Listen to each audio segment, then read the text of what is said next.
Hi everyone. So I'm Pritam Das. I'm working here in the university as a researcher for more than 2 years. So I'm working here on cleaning up polymeric membranes based on renewable energy solutions. And previously, I also worked with different polymeric membrane fabrications for water filtrations and as well as biomedical applications. So I have a extensive experiences working with polymeric membranes for several years. And today I'm going to give you a brief overview on polymeric membranes for water filtrations.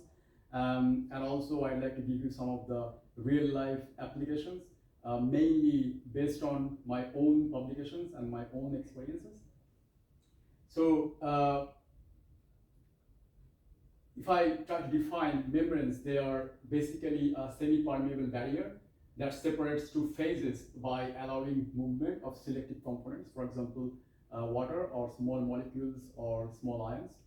So in other words, membranes, they are a kind of selective filter which will separate big particles or viruses or microorganisms or bacteria from a wastewater, and they will permeate only small molecules like water or small ions on the permeate side. So a membrane process, they can be of two different ways. So one can be a dead-end filtration system, another can be a cross-flow filtration system. So in case of dead-end filtrations, in this case, the feed stream, they usually apply perpendicular to the membranes.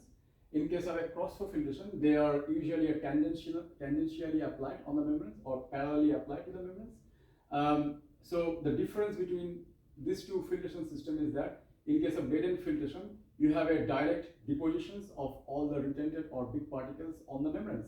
In case of cross-flow filtration, there is a significant amount of these retented or big particles, they can be washed away. So in this case, the deposition which is created by the fouling, they can be significantly lower compared to the dead-end filtrations. Okay. So if I talk about the membrane materials, they can be different hundred of membrane materials which are used so far in case of research sector or in industrial sector. But there are very few polymers which are mainly used, very popular, which are basically used due to their very high permeability, very high chemical resistance and mechanical properties. And here are some of the chemical structure of those polymer. They are namely cellulose acetate membrane, polysulfone membrane, polyethersulfone, polyimide membrane, polyacetonitrile, polyphenyl alcohol, polytetrafluoroethylene, polypropylene, and polyvinyl fluoride. And among them, polysulfone, polyethersulfone, and PVDF, these are the membranes which are the most popular due to their exceptionally high chemical resistance and very good mechanical properties. For the shape and the structure, it can be also different. They can be a flat sheet, they can be hollow fiber or tubular. It's really depend which kind of application you are looking for. If you are looking for a very small scale application, very low pressure application, the simplest and the cheapest one can be a flat sheet membrane, where you can also easily apply this membrane, and the post processing or the membrane cleaning can be really simpler. But in case of flat sheet membrane, they have a very low surface area in the unit volume compared to the hollow fiber membrane. But in case of hollow fiber membrane, as they have a very high surface area, they are more efficient. They can separate the molecule more efficiently, and they can be useful for much more high scale application or high pressure application or more industrial application. But in case of hollow fiber membrane, they can have a problems after the filtration, which can be a big problem, like whenever you are going to clean the membranes, then hollow fiber membrane can be a little bit challenging. So it's really depend on of your application, which kind of application you are looking for, and then you can choose which type of membrane you would like to use. So for the membrane fabrication technique, there are also hundred of membrane fabrication techniques which are developed so far. But here some of them which are very popular, which are usually used in the industry as well as in the research sector. Some of them are like phase inversion or electrospinning, which are very popular techniques.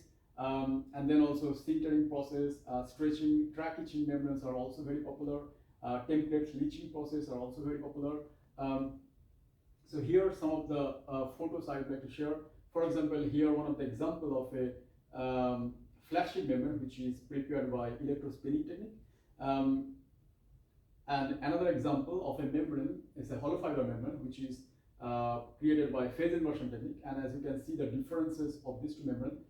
In case of electrospun technique, you can see there is a network of filament kind of structure. In case of a phase inversion technique, you can see the membranes are more dense and porous structure. So of course they have their own advantages and disadvantages.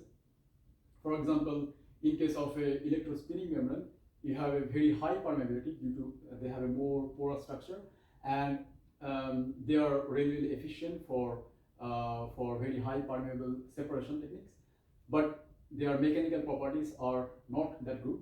But in case of phase inversion membranes, as you can see, they have more dense structure, so they have a really good mechanical properties, but their permeability are not that good, like electrospinning membranes.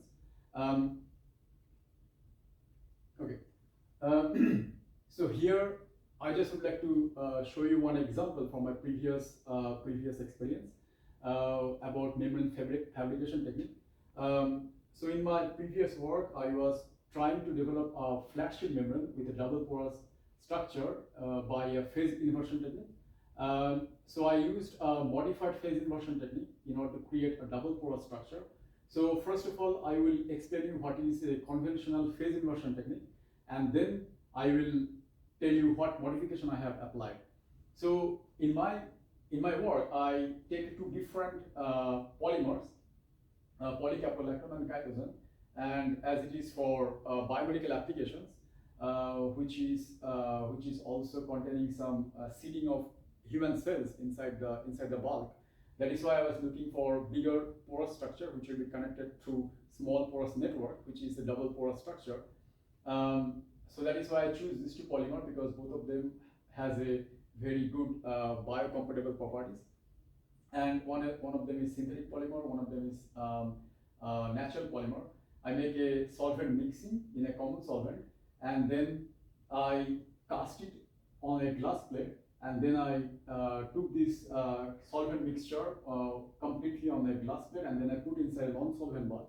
So once I put inside the non-solvent bath, there was a slowly diffusion of the solvent from the polymeric matrix has been started towards the non-solvent, and due to this slow diffusion, the membrane was slowly start to form as a flat sheet, and it will also containing some porous structure.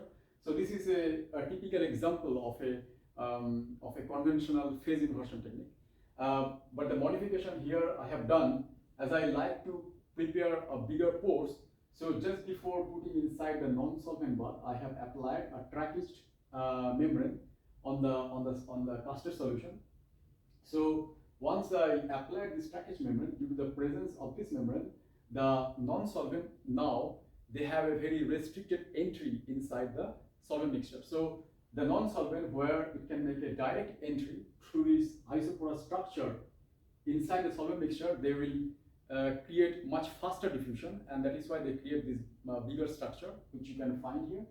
And where the non-solvent has a restricted entry, that place the diffusion was much slower. So that is why it can create this double porous structure. And here I just take a cross-section image where you can see the double porous structure and the single porous structure side by side. So here you can see the double porous structure, which are bigger pores which are connected to small porous network, and here is the single porous structure which can be prepared by a conventional phase inversion technique. So so here are the four different composition of the polycaprolactone and chitosan I have prepared, which are all showing double porous structure. I have found that by increasing the chitosan concentration, the size of the double pores were increasing, which was really beneficial for my application. And here on the example of the polymer, which without this double pore structure, which can be prepared by a conventional phase inversion technique. So depending upon your application, we can also modify the conventional phase inversion technique, and it can be used for different applications. In my case, it was used for seeding human cell inside the bulk structure. Okay.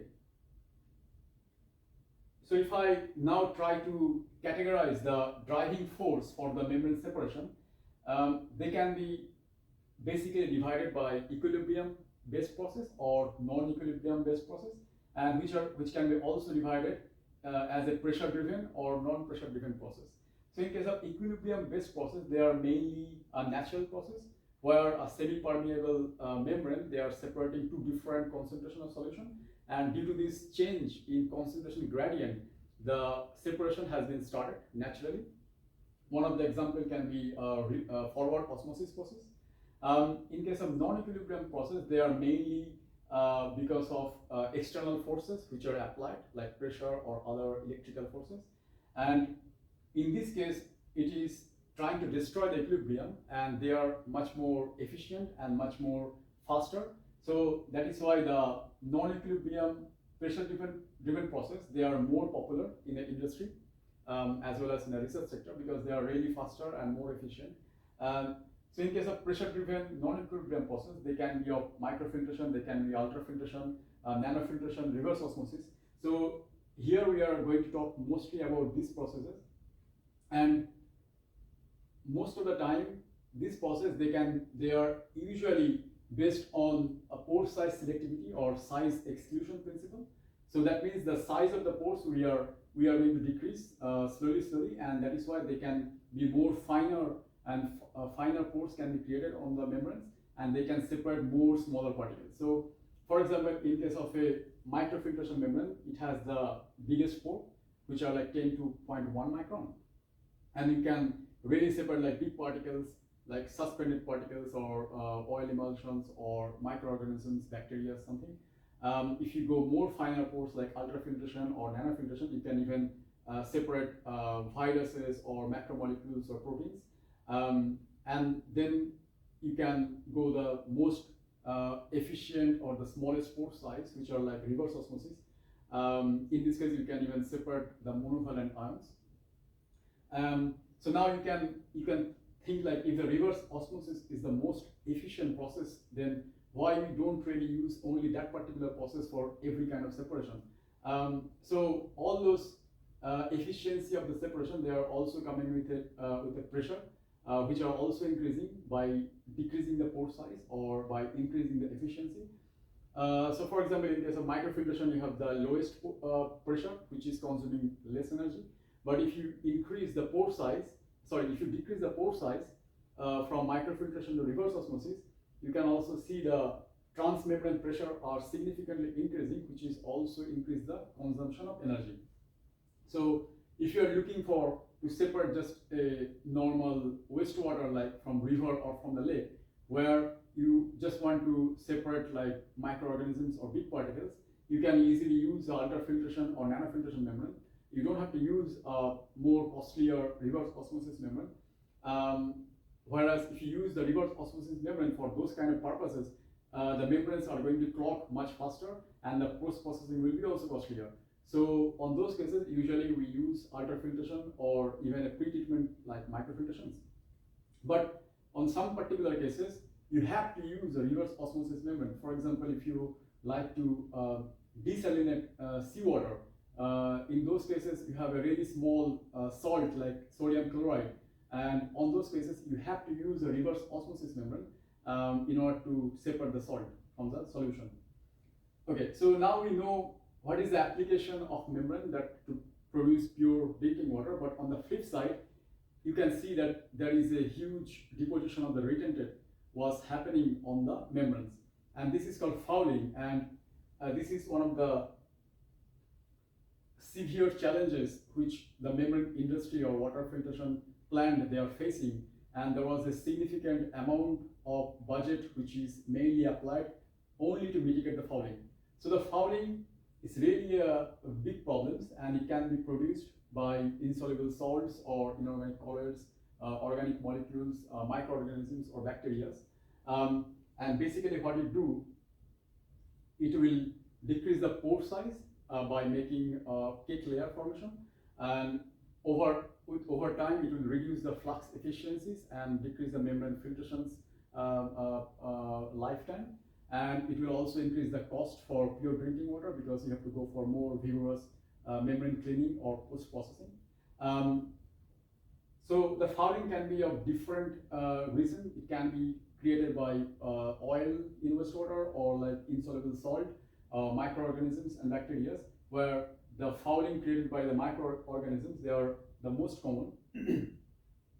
So here if I only talk about the microorganisms fouling, which are also called biofouling. So here I try to show the time scale of a microorganism's fouling. So it is usually start with deposition of small molecules like proteins or polysaccharide, and then it will attract bacteria on the surfaces. So the bacteria, they are actually take the proteins or polysaccharide as a food. That is why they are attracted to the surface. And then the single bacteria, they will attract other more bacteria, and then they will start to prepare a kind of bacterial colonies, and then create an extracellular polymeric matrix, and then overall they will create a biofilm. And once the biofilm has been created, you have to stop the system, the filtration process, and you have to go for membrane cleaning. Otherwise, you can't really use the membrane anymore. So here I just like to show the membrane fouling, which will decrease the flux in 3 different phases. As you can see, in the first phase, the flux is going to decrease very sharply.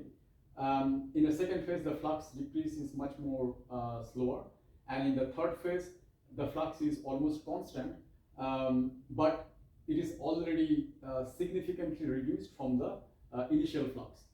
So there are several strategies already has been applied so far in the membrane industries or water filtration technique plant, or even in the research sector.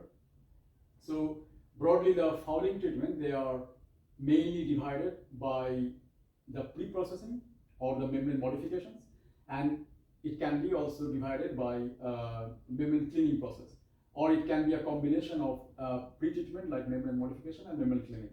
So if I only talk about membrane modification, it can be by surface modification, or it can be by additive blending. In case of surface modification, there can be several processes which are used so far. For example, you can do a simple coating of hydrophilic polymer. For example, it can be a polyethylene glycol or PEG, which are used a lot of times, several decades. This kind of molecule, they are very hydrophilic polymer, and they are really easy to coat on the surface.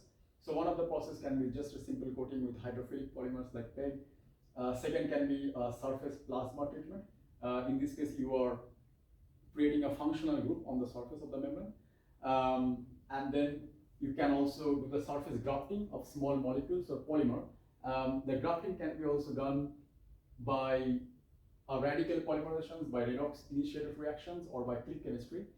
Or you can also do surface modification by coating of biomimetic polymers. Like one of the example can be a muscle-inspired polydopamine. So the overall aim of doing a surface modification are to reduce the fouling by increasing or decreasing some parameters. For example, by increasing the hydrophilicity. So it has been found that more you increase the hydrophilicity of a unmodified membranes, because the unmodified membrane, they are to some extent hydrophobic in nature. So more you increase the hydrophilicity, they are more efficient to resist the fouling. It can be also by decreasing the surface roughness.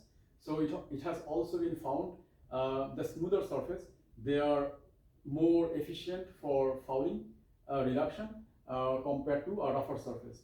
And it can be also by decreasing the surface charge, which is also found that in general most of the surface, they are to some extent charged underwater, and the foulant, they are also charged.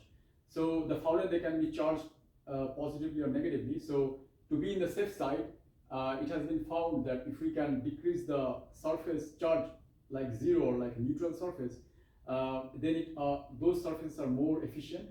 One of the examples could be a zwitterionic surface. A zootronic surface is like where you have a surface containing both positive and negative charge, and then it can show overall surface neutrality. One of the example I'm going to show you in the next slide from my previous work experience. So by increasing the amount of zootronic surface, they can be also really efficient in order to reduce fouling. Okay.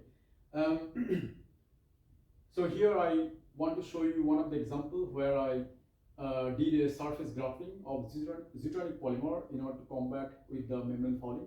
So, sorry.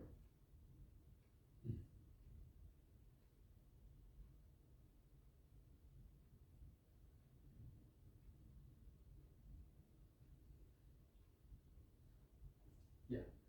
Okay. So what I did here, I take a commercially unmodified membrane, which is a polysulfone membrane, and then I slowly increase the hydrophilicity by first coating with polydopamine and then grafting with small hydrophilic molecules like DMDA, and then I make the surface in a fourth step over zootronic. So here are the chemical structure of the of the modification.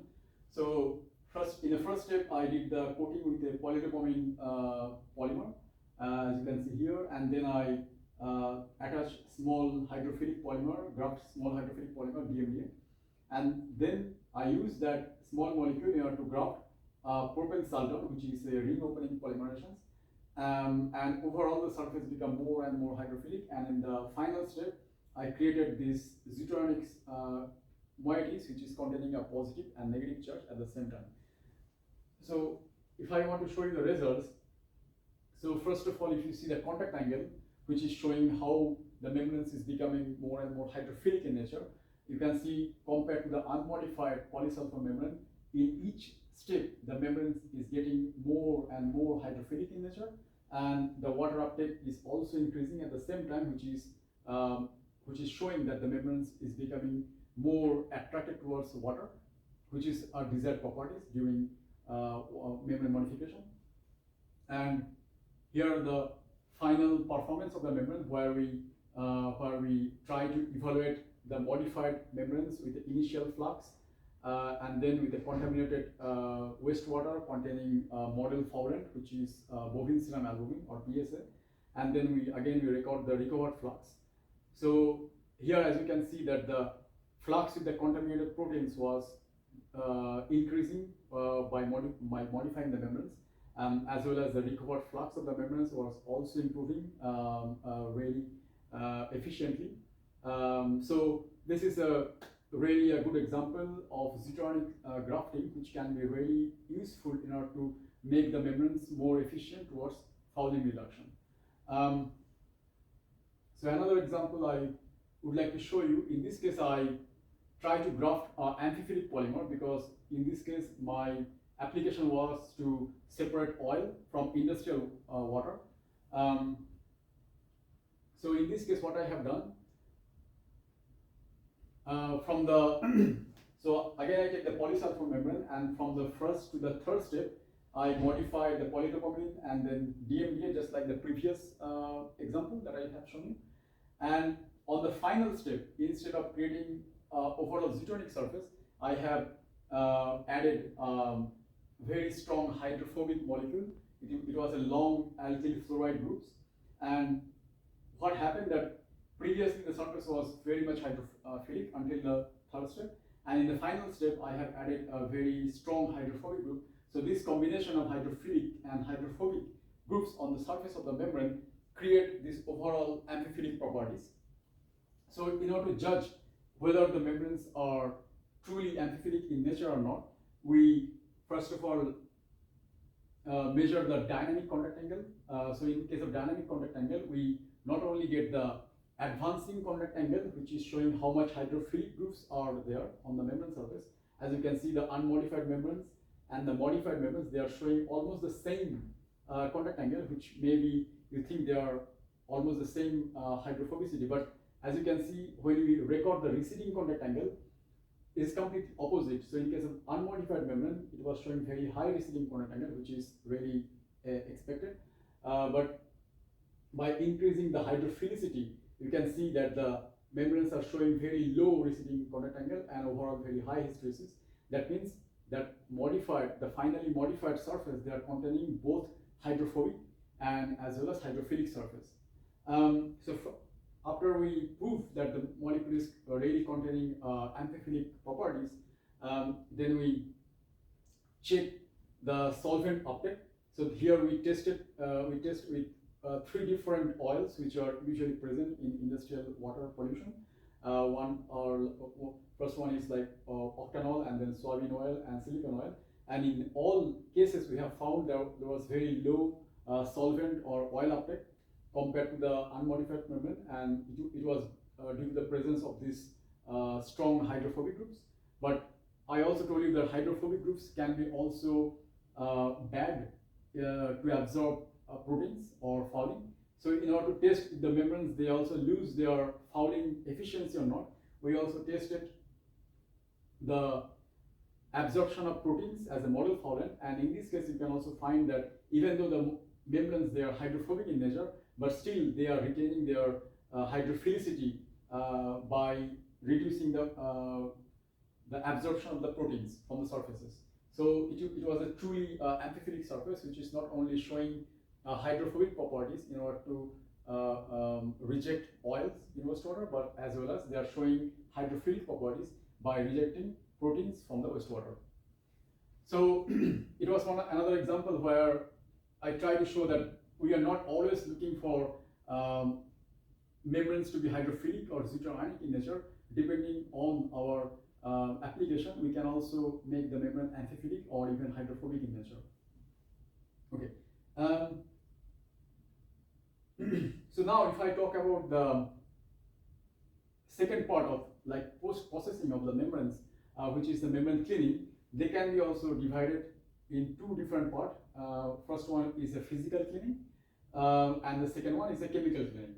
So in the physical cleaning, it can be also forward flushing or backward flushing. So what we do that we increase the pressure of the flow of water, and we try to flush out all the loosely bounded fouling from the membranes, and it will dislodge all the reversible fouling from the surfaces, and we can also reuse the membrane. In case of chemical cleaning, in this case we use very strong acid, base or oxidizing agent in order to clean the membrane surfaces, and we can also combine these 2 processes together in order to make a much more reusable membrane after the fouling. So here one of the example of a hollow fiber membrane, they has been fouled and has been cleaned with a very strong oxidizing agent. So as you can see, the membranes after fouled, they are showing severe fouling, and after a clean with a very strong oxidizing agent like sodium hypochlorite, and then after cleaning with ascorbate cleaning, so you can see the fouling, they are significantly clean, but they never go back to the previous step, which is one of the disadvantage of membrane cleaning. But one of the biggest disadvantage of this conventional membrane cleaning is that the environmental impact. They have a very harsh impact on the environment, because we are using this type of chemicals which can be discharged in the water sector, and it is really not eco-friendly. Secondly is that as we are using this aggressive chemical or physical cleaning process, it can be also severely damage the membrane properties or the membrane pore size. And also this kind of process are very much tedious, and it consumes a lot of time, and overall it can cost the membrane process in the water filtration plant, because you need to stop the filtration process, and then you have to do these tedious processes, and it is also increase the production of clean drinking water. So nowadays researchers or even the industry, they are looking for more green solutions, more green solvents or even renewable energy based solution in order to clean and reuse the membranes. And that's how I can explain a little bit about my recent work that I'm doing, which is mainly based on renewable energy based solution in order to clean membrane after filtrations. So in my recent work, it is mainly a light-guided membrane cleaning surface. So what I am doing here, I am actually synthesizing a light-responsive polymer that I am coating on a unmodified membranes, and then I'm using those unmodified membranes in order to use them during filtrations. So after filtration, there will be a fouling on the membranes, and in order to clean the fouling from the surfaces, I activated those coatings, or the light responsive coatings, with light of certain wavelength. So what happened that under light of certain wavelength, those coatings, they can undergo a reversible change in volume very rapidly, and this reversible change in volume, they also create a very rapid mechanical motions, and due to this rapid mechanical motions, the fouling from the surfaces, they can be cleaned. So the advantage of this process, it is a photomechanical cleaning without using any conventional treatment. It can be effective for any pathogenic bacteria, or it can be any kind of non-pathogenic particles. So whether it's a dead or alive materials, it doesn't really matter. And secondly is that we do not like to kill the bacteria. So therefore it will be highly unlikely that the bacteria, they can develop a resistance against this cleaning technique. So before I show you about some of the results that we have obtained, I just would like to show you a little bit about the background chemistry of the working principle, so that it can be more understandable when I'm going to show you the some of the results.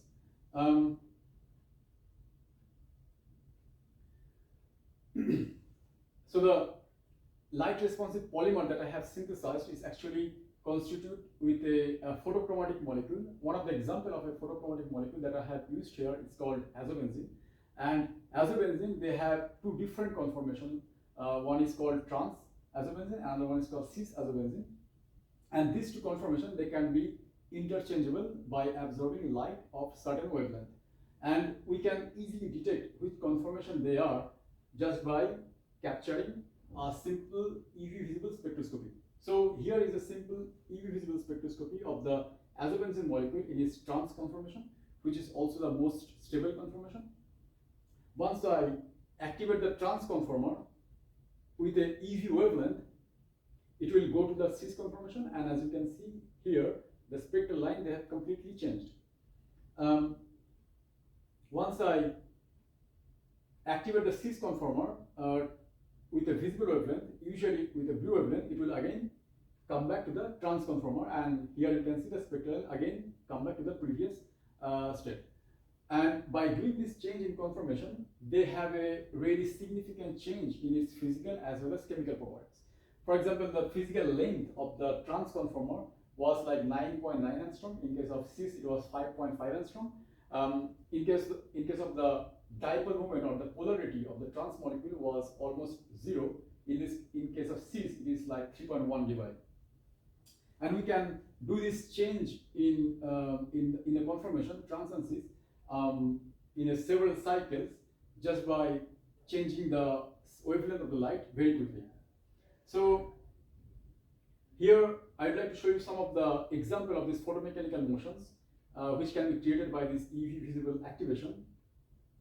So that one was one of the first example, which was very, very interesting, where the researcher, they has created this UV visible activated polymer stripe, which is made with azobenzene polymer.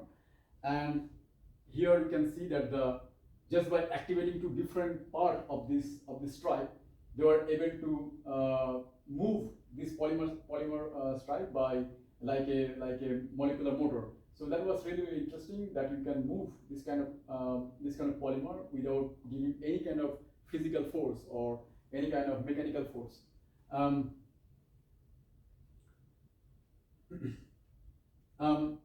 Another example was like here the researcher, they have created these micropillars, which are composite of azobenzene molecules with another polymer PMMA, and they were able to shape this micropillar reversibly just by activating the surface with UV and visible light alternatively.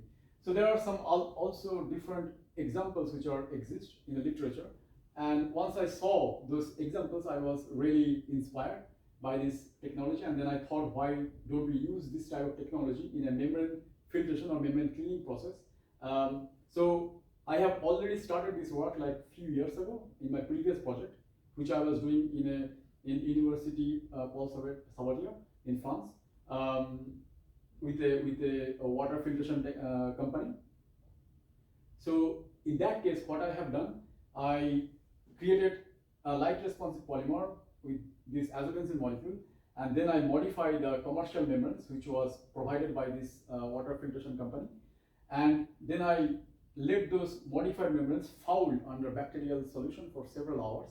And what I have done, I have exposed the membrane. So as you can see, this is the process that I have used. What I've done, I have covered half of the membranes by a photomask, and then other half of the membranes I have exposed with UV and visible light alternatively. And here you can see the fluorescence microscopic images. The part which was exposed, I was able to remove significant amount of bacteria from the surface compared to the part which was masked by this photomask. So that was really exciting, and we have a complete set of results, and it is now under publications. So these are some of the really interesting examples that you can perform by UV and visible activation of this type of azobenzene molecules. But there is really small limitations of this technique of which is like using the UV light. So the small limitations of UV light is that even though the UV light that I have used, which is really like UVA light, and it doesn't really have much detrimental effect, but if you would like to use this type of technologies inside a biological system, then UV light may have some cytotoxic effect, and then it can be small limitations. Second is that UV light, they have a very low penetration depth. So the fouling example that I have shown, that I have cleaned the membranes, in that case I have used the fouling for a few hours, but in a real-time wastewater plant, you have a fouling for like several hours or several days, where you have a very thick layer of fouling. And then in those cases, it may be difficult for UV light, to penetrate those thick layer and to go on the coating of on the polymer.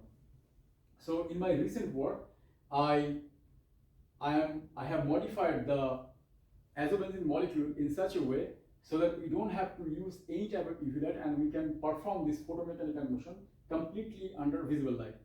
So here one of the example of the researcher, they were also able to modify this azobenzene molecule, and here you can see they are trying to do this photomechanical motion just by keeping this polymeric stripe out of the window. So the advantage of using visible light is that visible light, it comprises much higher fraction of the total solar spectrum compared to the UV light. And second is that we can also perform light activation under near infrared region, and then it will be even more ideal if you would like to use this type of technology inside a human system or physiological system. Okay. So in my recent work, I am modifying this azobenzene molecule with some ortho derivative of this azobenzene molecule, which enable me to do this activation, the transformation between cis and trans, completely under visible light using green light or white light and blue light. And then I am actually trying to make a copolymer with this light responsive modified azobenzene molecule with the antifouling, different kind of antifouling monomers. And the aim is to that by using these two different kind of functional group, I will not only able to resist the fouling during filtration because of the presence of this antifouling monomer, but also after several cycles of filtration, when we have a irreversible fouling on the surface, those irreversible fouling I will be able to remove by activating the surface by light, which will be created by the azobenzene functional group. And finally, we are planning to use the modified membranes inside a customized build filtration system, which is inbuilt with a visible light emitting diode. So by using this type of setup, we are able to clean the membranes remotely and contactlessly without stopping the filtration system, which increase the membrane usability much more. And also this type of filtration technique will also be more inspiring in future for creating renewable energy based solution, for example using solar energies. So this work is funded by EPSRC and also funded by Scottish Water here in Scotland, in University of Edinburgh. And we are really excited about this work. And right now we are already applied and we got some preliminary results which are quite promising. And we are planning to do the first publication. So here I'm going to stop my talk, but before I stop, I just would like to give you a little bit about the filtration system, the lab-based filtration system that we use here. So usually the lab-based system that we use is a pressurized system, and we are using for the moment in a dead-end filtration system. So as you can see, there is a nitrogen gas cylinder, high pressure. They are connected with a reservoir, and that reservoir is connected with a small starch cell or magnetic starch cell, and that cell we are applying this membranes, which is inbuilt with this light activating diode or LEDs. And then from here we are calculating the flux of the membrane, or we are trying to measure the performance of the membranes. So